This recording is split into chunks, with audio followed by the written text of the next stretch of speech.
Clark pernah dengar cerita dari kota Yogyakarta, di mana seorang gadis desa penjual telur ayam diperkosa oleh majikannya sendiri. Sebentar, kita lihat di Google. Ya, kisah ini bermula pada senja yang temaram. Kejadian persisnya terjadi pada tanggal 21 September tahun 1970. Di sudut kota Yogyakarta yang mulai ramai, berdiri seorang gadis desa berusia 17 tahun bernama Sumarijem. Ia bukan siapa-siapa, hanya anak seorang petani kecil dari Godean yang menyambung hidup dengan berjualan telur ayam kampung. Hari itu, dagangannya laris. Di saku kebayanya tersimpan uang sebesar Rp4.650, sebuah jumlah yang cukup besar di kala itu, hasil jerih payahnya seharian. Dengan hati lega, ia berdiri di sekitar ngupasan, menunggu bus kota untuk pulang ke pelukan keluarga.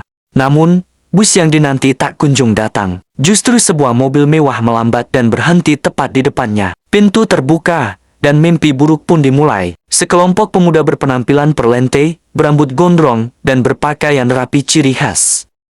Anak orang kaya atau anak gedongan saat itu menyeretnya paksa masuk ke dalam mobil. Teriakan Sumarijem hilang ditelan deru mesin mobil yang tancap gas membelah keramaian Yogya. Di dalam mobil yang berputar-putar tanpa tujuan itu, Sumarijem kehilangan segalanya. Sebuah kain berbau menyengat obat bius eter ditekankan ke hidungnya. Tubuhnya lemas, kesadarannya melayang, namun rasa sakit itu nyata. Di atas kursi mobil yang mewah itu, kehormatan gadis penjual telur itu dirampas secara bergilir oleh para pemuda tersebut. Tak cukup menodai tubuhnya, mereka juga merampas uang hasil dagangan telurnya. Setelah puas melampiaskan nafsu binatangnya, mobil itu melaju ke arah jalan Wates Purworejo. Di sana, di tepi jalan yang gelap dan sepi, tubuh Sumarijem yang terkoyak dan memar dibuang begitu saja bagai sampah. Malam itu, warga menemukannya merintih kesakitan. Ia dibawa ke rumah sakit Muhammadiyah, membawa serta trauma yang akan menghantuinya seumur hidup. Jika pemerkosaan fisik adalah tragedi pertama, maka apa yang terjadi selanjutnya adalah tragedi kedua lebih keji. Ketika Sumarijem melapor ke polisi dengan harapan mendapat keadilan, ia justru menghadap tembok tebal kekuasaan. Alih-alih memburu pemuda bermobil mewah itu, polisi Yogyakarta malah menahan Sumarijem. Aparat membangun narasi jahat. Sumarijem dituduh sebagai wanita tunasusila yang mengarang cerita pemerkosaan karena kurang bayaran dari pelanggannya. Di ruang interogasi yang dingin, Sumarijem disiksa. Ia diancam akan disetrum, dipermalukan secara seksual, dan dipaksa mengaku bohong. Puncaknya, polisi menggunakan ayahnya yang tua sebagai sandera. Kalau kamu tidak mengaku bohong, ayahmu tidak akan pulang, ancam penyidik. Demi menyelamatkan ayahnya, Sumarijem menyerah. Ia menandatangani kertas terkutuk itu, pengakuan bahwa ia telah menyebarkan berita bohong. Tak cukup sampai di situ, stigma politik pun ditempelkan. Ia dituduh anggota Gerwani sayap wanita PKI, tuduhan yang di era Orde Baru sama dengan hukuman mati perdata.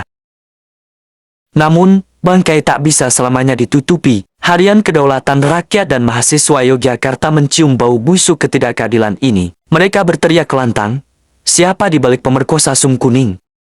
Berita ini mengguncang nasional hingga sampai ke telinga Kapolri di Jakarta, Jenderal Hugeng Imam Santoso. Hugeng, polisi yang dikenal jujur dan tak mempan disuap, murka. Ia tahu ada anak buahnya yang main mata untuk melindungi orang kuat. Januari tahun 1971, Hugeng membentuk tim pemeriksa Sum Kuning dan mengambil alih kasus dari polisi lokal. Sumpah Hugeng menggema, kita tidak gentar menghadapi orang-orang gede siapapun. Kita hanya takut kepada Tuhan Yang Maha Esa. Penyelidikan tim Hugeng mulai mengarah pada dugaan bahwa pelaku adalah anak-anak pejabat tinggi dan perwira militer di Yogyakarta. Panik dengan investigasi, polisi lokal tiba-tiba mengumumkan penangkapan pelaku, 10 pemuda yang disebut kelompok Pak J. Namun, ini adalah sandiwara yang buruk. Anggota Pak J adalah anak-anak miskin, penjual karcis bioskop, dan berambut cepak. Sangat berbeda dengan ciri-ciri anak gedongan berambut gondrong yang disebut Sumarijem. Di depan tim Hugeng, anggota Pak J bersujud dan menangis, mengaku bahwa mereka disiksa polisi Yogyakarta untuk mengaku sebagai pelaku demi melindungi pelaku sebenarnya. Ketika Hugeng semakin dekat untuk membongkar siapa anak pejabat di balik kasus ini, tangan kekuasaan tertinggi bergerak. Presiden Soeharto memanggil Hugeng ke cendana. Dengan dingin, Presiden memerintahkan agar kasus ini diserahkan ke Kopkamtib Lembaga Keamanan Militer, bukan kepolisian. Jenderal, urusan itu biar. Tanpa hugeng, kasus ini dibawa ke pengadilan dengan sken Ni Halimah.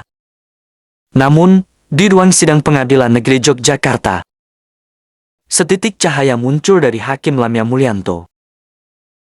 Hakim Lamia memvonis bebas Sumarijem dari tuduhan menyebarkan kabar bohong. Hakim meyakini pemerkosa itu nyata. Di sidang lain, kelompok Pak J juga dibebaskan karena terbukti mereka hanyalah kambing hitam korban salah tangkap.